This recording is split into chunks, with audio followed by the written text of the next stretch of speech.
How to find your player ID in Jujutsu Kaisen Phantom Parade. Hi everyone, welcome back to Crazy Gamer.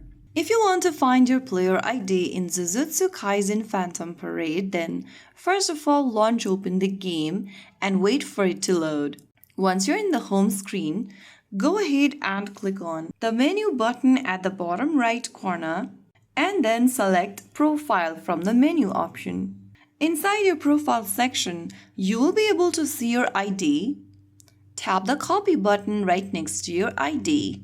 Your player ID has been copied on your device's clipboard.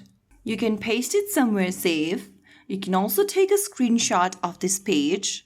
This ID is important for account recovery or customer support. Remember that your player ID is not the same as your username. You can also share this user ID with your friends so that they can add you as a friend in Jujutsu Kaisen Phantom Parade. Now you're ready for account recovery, linking or sharing it with friends if needed. If you found the video helpful, don't forget to like, share, and subscribe to our channel. I will see you again in the next video. Stay tuned and thanks for watching.